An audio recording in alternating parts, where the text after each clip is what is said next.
Hello students, welcome back to GATE IAS PSU mentor.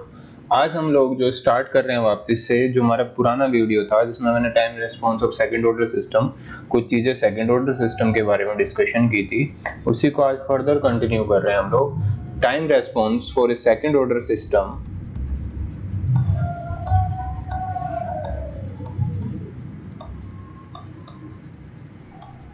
For a second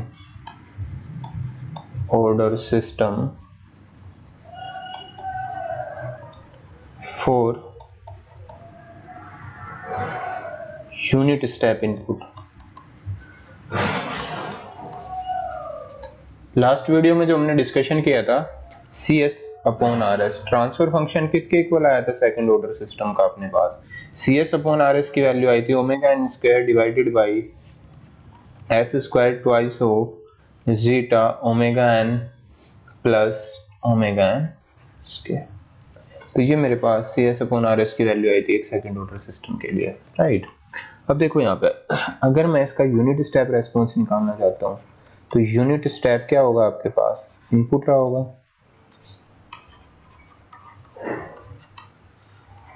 unit step input, unit step input क्या रहेगा आपके पास, जो RT है वो किसके इक्वल हो जाएगा, U ऑफ t के।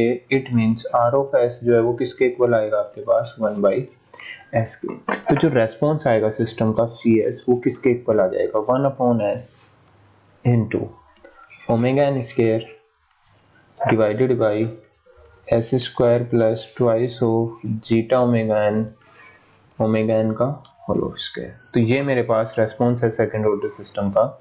इस रेस्पॉन्स को अगर हमें सोल्व करना है तो हम क्या करना पड़ेगा, पार्शियल फैक्टर करने पड़ेंगे अपनी गिवन इक्वेशन के।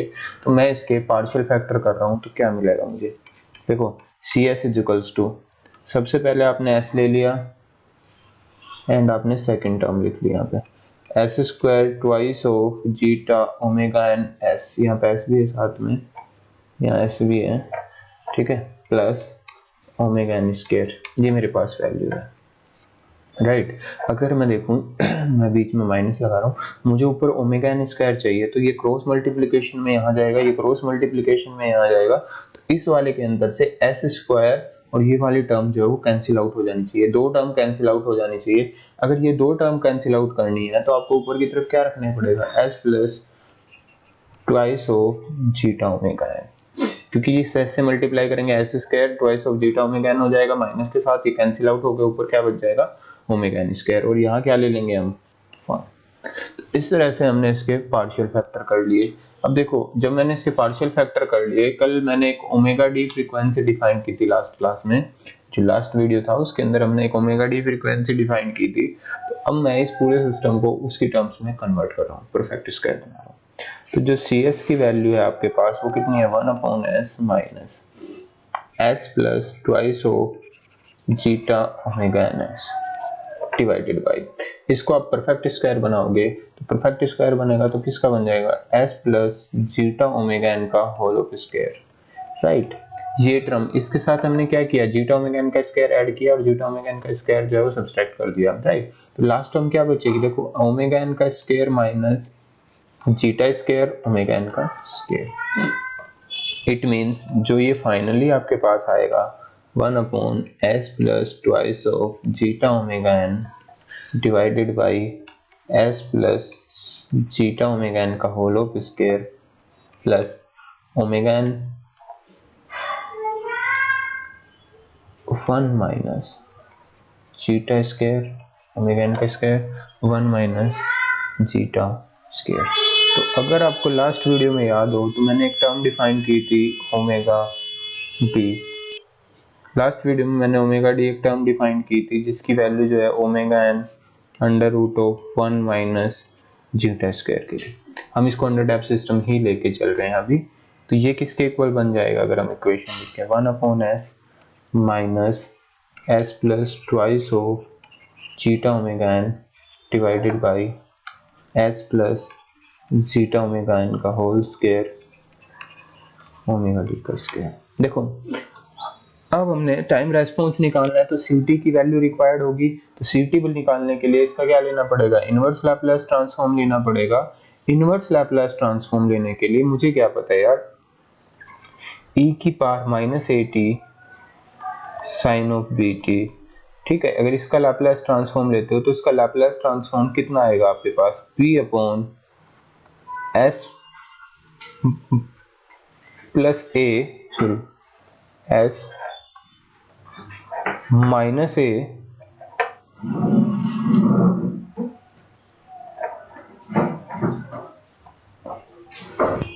अगर हम e rest to the power minus A T sine of B T का लैप्लास ट्रांसफॉर्म लेते हैं तो इसका लैप्लास ट्रांसफॉर्म कितना आएगा, s प्लस ए का whole square plus B square, right.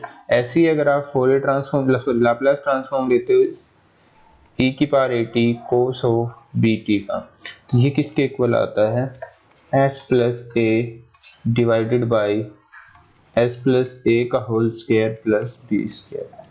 तो यार अगर मैं देखूं यहाँ पे तो s प्लस ए की वैल्यू तो जीटा ओमेगा एन है, तो ऊपर की तरफ भी s प्लस ए होना चाहिए। तो मैंने क्या किया, इसके लिए एडजस्टमेंट किया है।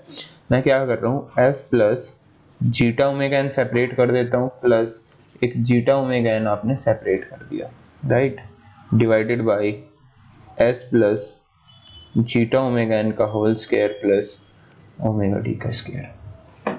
अब देखो यहाँ पे 1 upon s minus s plus zeta omega N divided by s plus zeta omega N का स्क्वायर प्लस ओमेगा डी का स्क्वायर, राइट।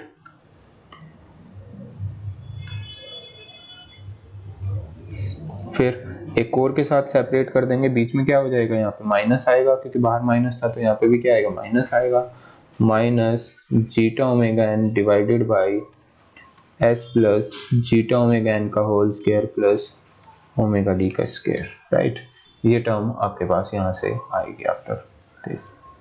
अब हम क्या कर रहे हैं, देखो यहाँ पे जो मेरे पास है, अगर आप साइन वाले फॉर्मूले में देखते हो तो ऊपर की तरफ b होना चाहिए, तो b के लिए मैं ओमेगा डी से मल्टीप्लाई एंड ओमेगा डी से क्या कर दूंगा, डिवाइड कर दूंगा। b की वैल्यू ओमेगा डी है यहाँ पे, तो 1 minus S upon first term as it is चलेगी, क्योंकि इस वाली टर्म में हमें कोई छेड़ करने की जरूरत नहीं है, इसको कोई चेंज करने की जरूरत नहीं है, क्योंकि यहाँ पे अपने पास पहले से ये कोस वाली फॉर्म में रखा हुआ है। माइनस इसको क्या लिख सकते हैं, zeta omega N divided by omega D into omega D divided by S plus zeta omega N का स्क्वायर प्लस ओमेगा डी का स्क्वायर। तो ये टर्म आपके पास बन जाएगी यहाँ से, ठीक है। अब हम क्या ले लेंगे, इसका inverse Laplace transform, taking inverse Laplace transform of C S. तो ये किसके इक्वल होगा, जब हम इसका इनवर्स लैप्लास ट्रांसफॉर्म लेंगे तो फर्स्ट टर्म है इसका क्या आ जाएगा, 1, या u ऑफ टी हम बाद में लिख लेंगे। सेकंड टर्म जो आपके पास है इसका इनवर्स लैप्लास ट्रांसफॉर्म क्या आएगा, e raise to the power minus zeta omega N cos of omega D T minus zeta omega N divided by omega D, and next term क्या हो गया आपके पास यहाँ पे, sine of omega D T, right. तो ये चीज़ आपको यहाँ से समझ आ गई होगी। देखो अब क्या कर रहा हूँ, 1 minus E raise to the power minus zeta omega N divided by under root of 1 minus zeta square मैंने कॉमन ले लिया, तो यहाँ हो जाएगा under root of 1 minus zeta square, वो सॉरी यहाँ पे भी टर्म आएगी ई की power minus zeta omega N, ये तो कॉमन निकल गया बाहर, एंड एक टर्म कॉमन ले ली cos of omega D T minus, देखो यहाँ पे आपके पास क्या बचेगा, ओमेगा डी को omega n under root of this लिख लेंगे, तो यहाँ के बस जीटा बचेगा sine of omega D t. अब कल मैंने एक टर्म की थी, तो जो जीटा है आपके पास, जीटा की वैल्यू किसके इक्वल होती है, अगर आपको याद हो, जीटा की जो वैल्यू होती है वो कोस ऑफ थीटा के इक्वल होती है, तो under root of 1 minus zeta square किसके इक्वल हो जाएगा, साइन थीटा के इक्वल हो जाएगा। तो ये जो इक्वेशन है क्या बन जाएगी, 1 minus E raise to the power minus zeta omega n under root of 1 minus zeta square sine theta cos of omega dt minus cos theta sin of omega dt, ये वैल्यू आपके पास बचेगी। Then finally हम लोग यहाँ पे क्या लगा देंगे, फॉर्मूला लगा देंगे sin a प्लस बी का। फाइनली जो रिजल्ट आएगा वो किसके इक्वल आएगा, 1 minus e rest to the power minus zeta omega n upon under root of 1 minus zeta square sine of omega dt plus theta. Theta को आप लोग क्या कह सकते हो, cos inverse of this, sine inverse of दिन। अगर tan theta की वैल्यू निकालते हैं यहाँ से तो टेन थीटा किसके इक्वल आएगा, under root of 1 minus zeta square divided by zeta. तो ये आप कोई से भी, ये तीन फॉर्मूले हमारे पास थीटा के लिए, आप कोई सा भी फॉर्मूला यूज कर सकते हो। सो आपका जो सेकंड ऑर्डर सिस्टम है उस अंडर डैम्प सिस्टम है, second order under damp system है, जीटा की वैल्यू 0 to 1 के बीच है। तो उस केस में जो सिस्टम का रेस्पॉन्स है सी टी, वो किसके इक्वल होता है, 1 minus e raise to the power minus zeta omega n under root of 1 minus zeta square sine of omega D t plus theta. ये चीज आपने रिमेंबर करनी है, याद रखनी है ये, ठीक है। बड़ी ज़्यादा यूज होगी आगे क्वेश्चंस के अंदर, कहीं पे भी आपके पास ये यूज हो सकती है, राइट। तो यहाँ पे देखो अल्फा की वैल्यू कितनी होती है आपके पास, जीटा ओमेगा एन के इक्वल होती है। देखो ये आपका एम्पलीट्यूड को क्या करेगा, कंट्रोल करेगा, किसके, ऑसिलेशंस के। ऑसिलेशंस को क्या बनाएगा, ये डैम्प्ड ऑसिलेशन बनाएगा। इसीलिए इस अल्फा को हम लोग क्या बोलते हैं, डैम्पिंग फैक्टर, ठीक है। तो यहाँ पे किसको, जो ऑसिलेशंस हैं उनको क्या करेगा, कंट्रोल करेगा कि उसका एम्पलीट्यूड किस रेशियो के साथ डिक्रीज करते जाएगा। इसलिए इसको क्या बोलते हैं हम लोग, डैम्प्ड फैक्टर और डैम्पिंग कोफिशिएंट, या डैम्पिंग फैक्टर या डैम्पिंग कोफिशिएंट भी इसी को बोला जाता है, ठीक है। जो आपका डैम्पिंग रेशियो होता है जीटा, डैम्पिंग रेशियो वो क्या होता है, एक्चुअल डैम्पिंग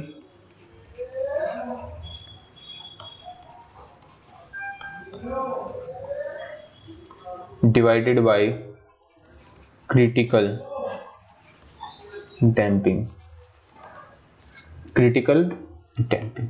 एक्चुअल डैम्पिंग तो जीटा ओमेगा एन है, एंड क्रिटिकल डैम्पिंग होगी जब जीटा 1 हो गया जीटा ओमेगा एन के इक्वल, तो जीटा जो है आपका डैम्पिंग फैक्टर बन जाता है किसी भी सिस्टम का, right.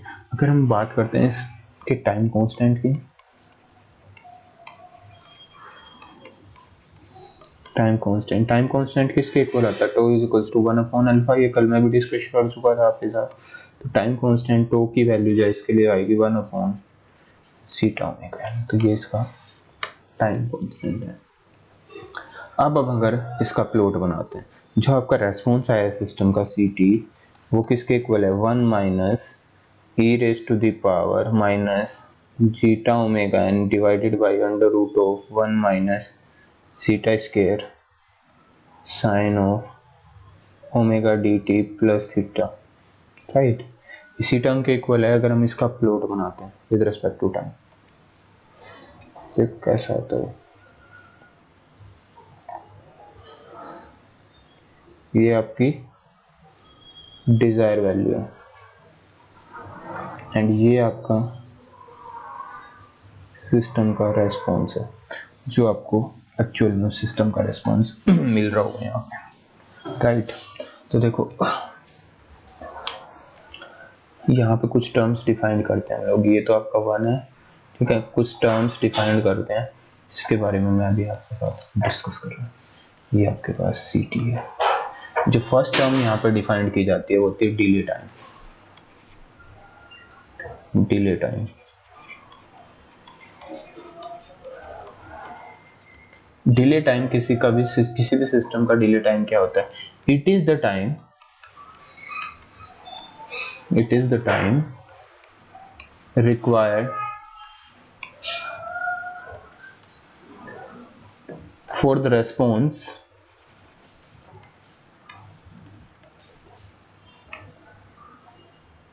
to reach 50% of its final value.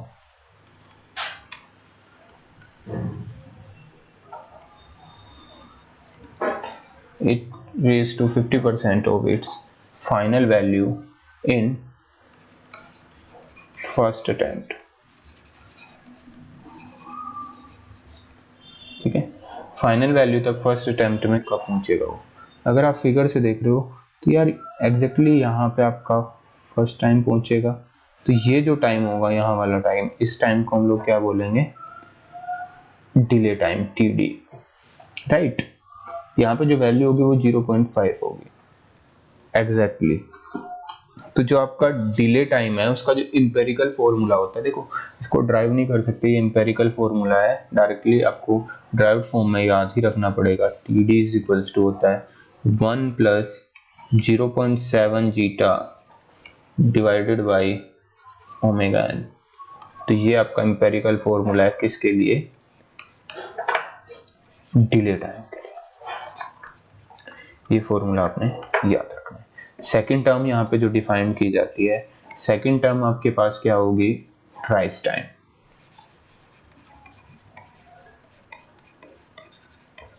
Rise time पे जाने से पहले मैं आपके साथ कुछ और चीज भी डिस्कस कर देता हूँ। देखो जो डिले टाइम है इसकी जो डेफिनेशन है वो मेनली मैटर करती है आपके लिए, क्वेश्चंस को कैसे चेंज करता है। देखो मैं एक क्वेश्चन यहीं पर डिस्कस करता हूँ आपके साथ। एक क्वेश्चन है, the output of a system for unit step input is given by ct is equal to 1 minus e raise to the power -2t। ये कोई फर्स्ट ऑर्डर सिस्टम रहा होगा, उस केस में आपको रेस्पॉन्स का आउटपुट दिया हुआ है, find its delay time.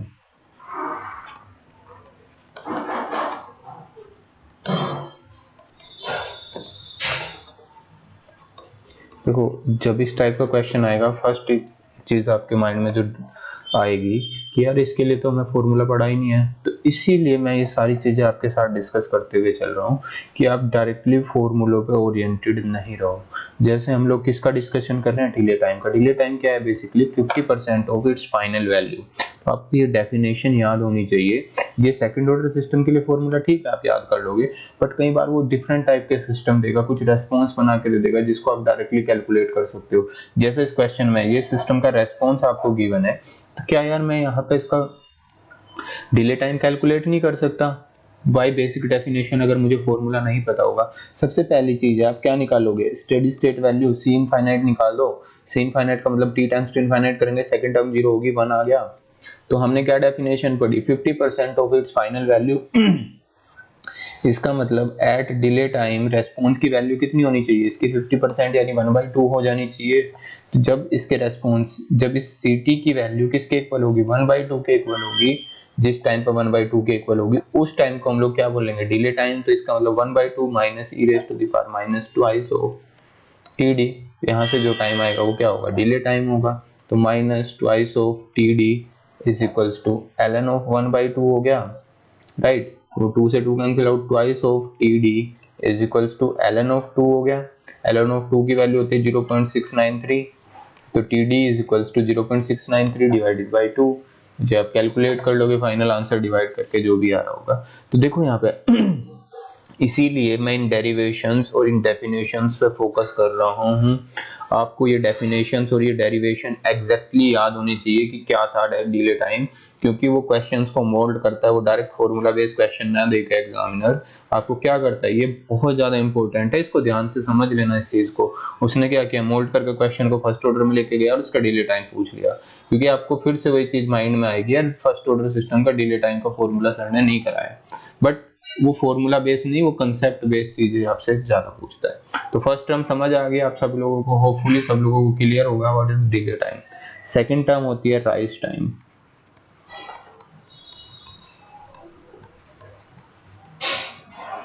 Rise time,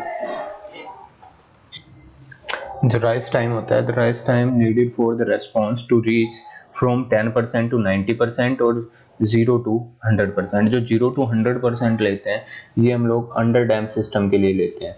जो हमारा जीटा की वैल्यू 0 से 1 के बीच होती है, तो इस सिस्टम को क्या बोलते हैं हम लोग, अंडर डैम्प्ड।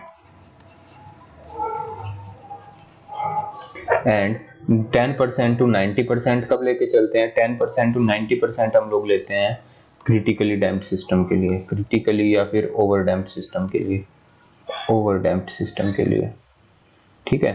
तो हम कौन सा सिस्टम कर रहे हैं अभी लोग, जीटा की वैल्यू 0 to 1 के बीच लेके चले, अंडर डैम सिस्टम की बात कर रहे हैं। तो अंडर डैम सिस्टम के केस में जो हमारा राइज टाइम है, राइज टाइम क्या डिफाइंड होगा, 0 से लेके 100% तक वेरी फर्स्ट इंस्टेंट में जब वो जा रहा होगा उस टाइम को हम लोग क्या बोलेंगे, राइज टाइम। आ जाते हैं अपनी फिगर के अंदर। तो 0 यहाँ से स्टार्ट हुआ है and 100% to its final value कहाँ पे पहुंचा वो सिस्टम, यहाँ पे। तो इस पर्टिकुलर पॉइंट तक का जो टाइम है, यहाँ से यहाँ तक का जो टाइम है, इसको बोलते हैं राइज टाइम। सो राइज टाइम आपने देखा, राइज टाइम किसके इक्वल है, 0 to 100% जब फर्स्ट इंस्टेंट में चली जाएगी वैल्यू। तो जो आपका ct था वो ct किसके इक्वल था यहाँ पे, अगर याद हो आपको, 1 minus e raise to the power minus zeta omega n under root of 1 minus zeta square sine of omega D t plus theta के इक्वल था। ठीक है, तो राइज टाइम के लिए हमें क्या करना पड़ेगा भाई, ये वैल्यू किसके इक्वेट होनी चाहिए, देखो 0 t इक्वल्स टू 0 पे 0 था, अब हम t equals to t r पे चलते हैं तो वहां पे वैल्यू कितनी हो जाएगी, 1 के इक्वेट कर देते हैं। तो 1 minus e raise to the power minus zeta omega n under root of 1 minus zeta square sine of omega D t plus theta, right. तो ये वैल्यू कैंसिल आउट होगी, इसका मतलब इस वाली वैल्यू को e raise to the power minus zeta omega n under root of 1 minus zeta square sine of omega D t की जगह क्या हो जाएगा, rise time plus theta is equals to क्या होना चाहिए, zeta sine of omega D t r plus theta is equals to किसके होना चाहिए, 0 के इक्वल होना चाहिए। ठीक है, अब 0 के इक्वल कब होता है, एक तो जब हमारे पास ये पूरा फैक्टर 0 के इक्वेट हो जाए, वो तो नेगेटिव वैल्यू आएगी, वो तो हम लोग एक्सेप्ट नहीं कर सकते।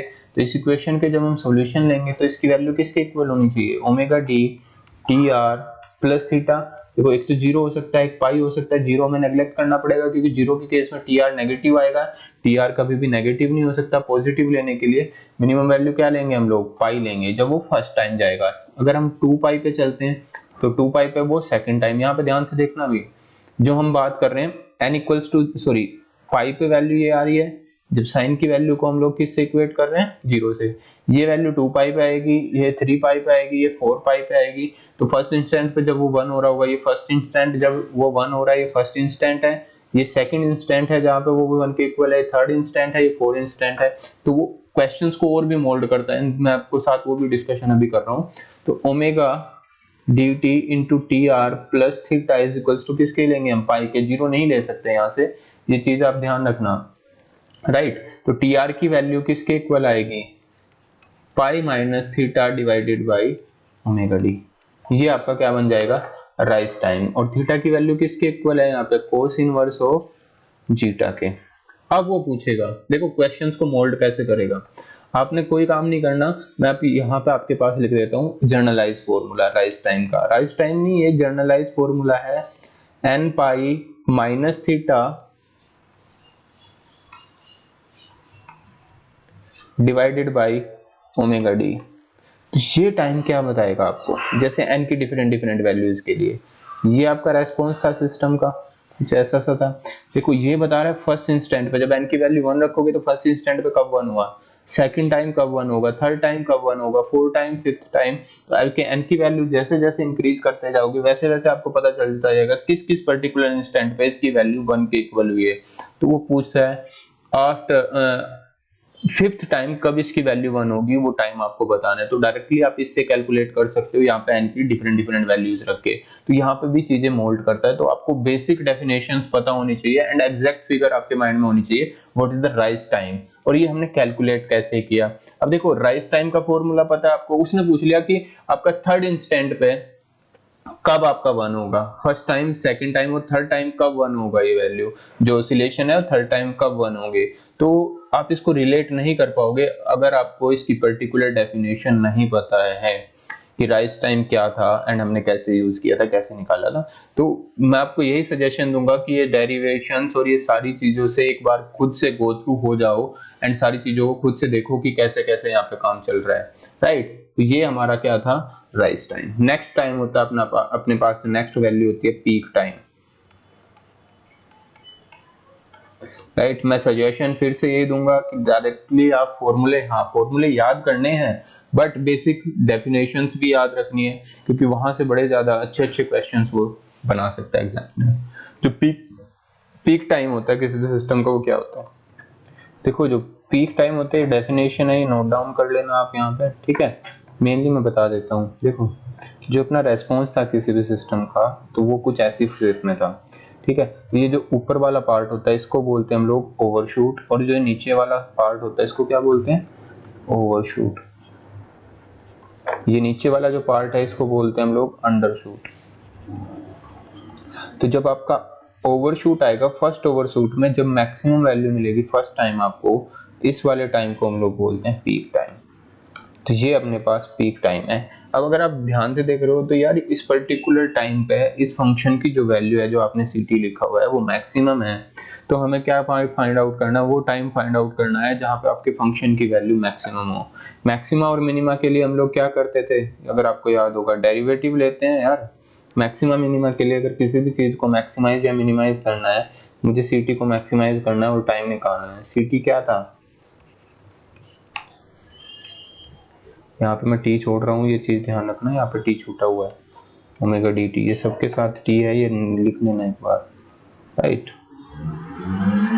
शायद मेरे से छूट गया है, यहाँ पे t है सबके साथ। होपफुली आप रेक्टिफाई कर लोगे इस मिस्टेक को, यहाँ पे t है, राइट। वो लिखना मेरे से छूट गया है, t है यहाँ पे सबके साथ, ओके। यहाँ पे t है सबके साथ, तो ये t ध्यान रखना, t है सबके साथ यहाँ पे। तो देखो, e raised to the power minus zeta omega n into t under root of 1 minus zeta square, अंदर क्या बचेगा आपके पास?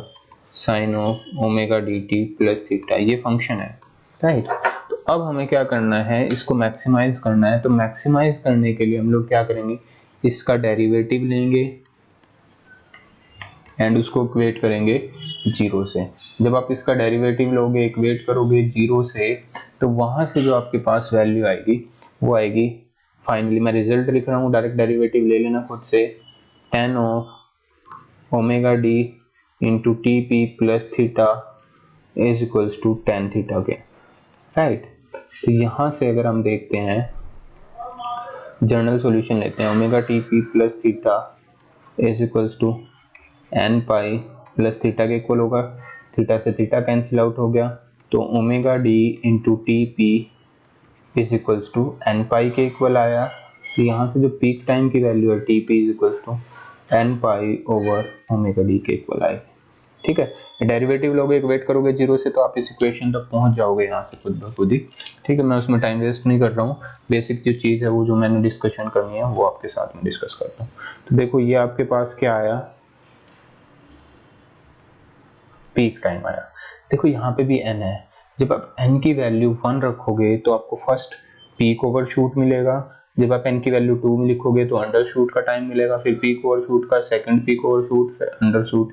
तो ये आपको टाइम्स मिलते जाते हैं। ये n इक्वल्स टू 1 पे वैल्यू मिलेगी, n इक्वल्स टू 2 पे, n equals to 3, n equals to 4। तो अगर हम चेक करते जा रहे हैं यार, जब n की वैल्यू ओड है, व्हेन n इज ओड, तो हमें कौन मिल रहे हैं?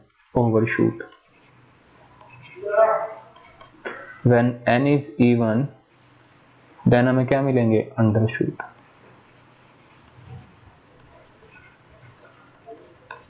ओवरशूट एंड अंडरशूट की वैल्यूज हमें यहाँ पे मिलेंगी, राइट। तो ये हमारी बात हुई पीक टाइम की। नेक्स्ट जो टर्म होती है पीक ओवरशूट,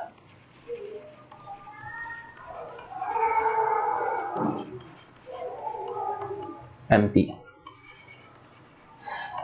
तो जो पीक ओवरशूट होता है, पीक ओवरशूट की वैल्यू होती है परसेंटेज, या पीक ओवरशूट की जो वैल्यू होती है CTP minus c infinite divided by c infinite into 100, अगर परसेंटेज में चेक करते हैं, MP, peak overshoot in percentage, ठीक है। तो परसेंटेज में क्या होता है? CTP minus c infinite divided by c infinite. देखो यहाँ पे क्वेश्चंस में वो फिर से चेंज करता है, यूनिट स्टेप इनपुट की जगह वो एक स्टेप इनपुट देगा गेन के की, तो सी इनफाइनाइट की वैल्यू k हो जाएगी या चेंजेस हो जाएंगे उसी के अकॉर्डिंग। तो फिर से ये इंपॉर्टेंट फॉर्मूला है आपके पास, ये आपने याद रखना है, पीक ओवरशूट। बाकी आगे मैं इसके लिए तो ड्राइव करके आपको दिखा ही रहा हूँ। अब अगर हम बात करते हैं अपनी फर्स्ट ऑफ इस वाले सिस्टम की जो भी हम लेके चले, तो सी इनफाइनाइट की वैल्यू 1 है, तो परसेंटेज पीक ओवरशूट किसके इक्वल आ जाएगा, c of t p -1 divided by 1 into 100 है। तो अगर आप सी ऑफ टी पी की वैल्यू चेक करते हैं किसके इक्वल आएगी, 1 minus e raise to the power minus zeta omega n into t p divided by under root of 1 minus zeta square sine of omega D t plus theta के equal आएगी, right, omega T. अब value रख देते हैं TP की यहाँ पे and then इसको हम सोल्व कर लेंगे। तो सी टीपी की वैल्यू किसके इक्वल आएगी, 1 minus e raise to the power minus, ये कितना बन जाएगा, देखो टीपी की वैल्यू किसके इक्वल है, 1 upon omega d, omega n से omega n cancel out, zeta pi upon under root of 1 minus zeta square divided by under root of 1 minus zeta square sine of omega D into pi upon omega d plus theta, right. तो अगर आप यहाँ से देखते जा रहे हैं, अगर हम यहाँ से देखते हैं तो ये किसके इक्वल बन गया, 1 minus e raise to the power minus zeta pi upon under root of 1 minus zeta square divided by under root of 1 minus zeta square into sine of pi plus theta, जो किसके equal होता है, sine theta के equal हो जाएगा, and sine theta के equal होके ये वैल्यू कैंसिल आउट कर जाएगी इस वाली वैल्यू को। तो आपके पास क्या बचेगा, 1 minus e raise to the power minus zeta pi under root of 1 minus zeta square, right, क्योंकि ये वाली टर्म जो है साइन थीटा के इक्वल होगी, एंड साइन थीटा होता है under root of 1 minus zeta square, ये मैं डिस्कशन पहले कर चुका। ये वैल्यू वहाँ से रिप्लेस कर देंगे, मैक्सिमम परसेंटेज ओवरशूट की वैल्यू कितनी आ जाएगी, e raise to the power minus zeta pi upon under root of 1 minus zeta square, minus theta के इक्वल होती है, ठीक है। तो यहाँ पे आपके पास किसके इक्वल होगी, माइनस साइन थीटा, तो माइनस माइनस क्या हो जाएगा, प्लस, राइट। यहाँ पे जो वैल्यू आएगी आपके पास वो किसके इक्वल आ जाएगी, e raise to the power minus zeta pi upon under root of 1 minus zeta square. Percentage में चाहिए तो हम 100 से क्या कर लेंगे, मल्टीप्लाई। तो ये हमारे पास पीक ओवरशूट आ गया सिस्टम का, राइट। अगर हम देखो, ये तो है पीक ओवरशूट, कई बार पीक अंडरशूट उन वैल्यूज के बारे में भी बात करेगा। तो हम किसकी बात कर रहे हैं, परसेंटेज पीक डेविएशन कितना होगा, परसेंटेज पीक डेविएशन की वैल्यू होगी e raise to the power minus zeta n pi upon under root of 1 minus zeta square into 100। N की डिफरेंट डिफरेंट वैल्यूज डालते जाओगे तो डिफरेंट डिफरेंट आपको पीक डेविएशन मिलेगी। पहले ओवरशूट मिल जाएगा, मैक्सिमम पीक ओवरशूट, फिर आपको अंडरशूट मिलेगा, फिर ओवरशूट मिलेगा, फिर अंडरशूट मिलेगा। ये डिपेंड करेगा किस पे, एन की वैल्यू 1, 3, 5 होगी तो ये ओवरशूट मिलता रहेगा,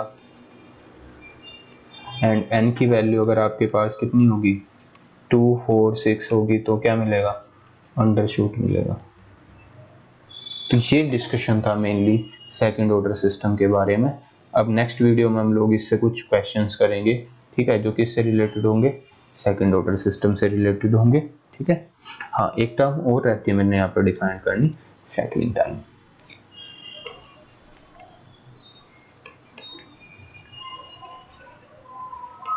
सेटलिंग टाइम, तो सेटलिंग टाइम जो बेसिकली है वो डिफाइन किया जाता है विद टॉलरेंस बैंड। तो देखो, जो हमारा 2% टॉलरेंस बैंड के साथ सेटलिंग टाइम होता है, 2% टॉलरेंस बैंड के साथ, ठीक है, वो होता है 4 into time constant settling time, ठीक है।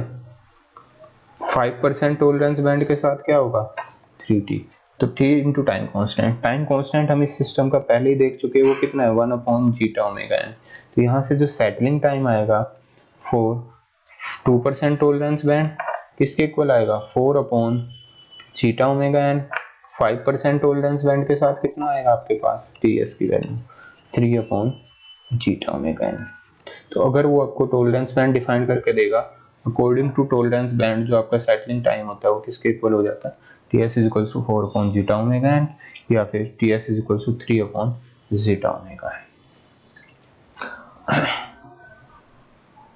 कई बार क्वेश्चन ऐसे पूछता है आपसे वो, ठीक है, वो बोलेगा find out the number of cycles when it will be settle down. तो नंबर ऑफ साइकिल्स कितनी होंगी,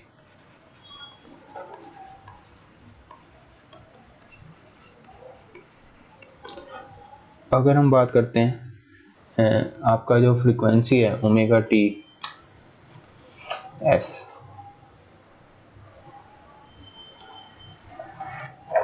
जो कि डैम्प्ड फ्रीक्वेंसी है ओमेगा टी, वो किसके इक्वल होगी, 2 पाई एफ डी के इक्वल होगी। तो एफ डी किसके इक्वल आ जाएगा यहाँ से, ओमेगा डी डिवाइडेड बाई 2 पाई, इतने क्या होंगे, नंबर ऑफ साइकिल्स पर सेकंड, इतने नंबर ऑफ साइकिल्स पर सेकंड आ रही होंगी। हमें निकालना है 5% टॉलरेंस बैंड के साथ, ठीक है, 5% टॉलरेंस बैंड के साथ कितनी हो जाएंगी number of cycles, TS settling time into FD, ठीक है। तो सेकंड से सेकंड कैंसिल आउट होकर नंबर ऑफ साइकिल्स बन जाएगी। तो किसके इक्वल है, ओमेगा डी, या फिर एफडी की टर्म्स में लिख लेते हैं, एफडी आप ऊपर निकाल चुके हो, तो एफडी की टर्म्स में हम लोग लिख देते हैं, किसके इक्वल आएगा, 3, 5% टॉलरेंस बैंड के साथ चल रहे हैं, 3 zeta omega n into FD के इक्वल आ जाएगा। एंड नंबर ऑफ साइकिल्स, इतनी साइकिल्स कवर अप करेगा वहां तक, ठीक है। 2% टॉलरेंस बैंड के साथ number of cycle t s into f d is equals to 4 zeta omega n into f d, इतने नंबर ऑफ साइकिल्स कवर करेगा। होपफुली ये सारी चीज़ें आपको कवर हो गई होगी। नेक्स्ट वीडियो में जब हम क्वेश्चंस करेंगे तो ये आपको सारी चीज़ें और ज़्यादा क्लियर हो जाएंगी। Thank you.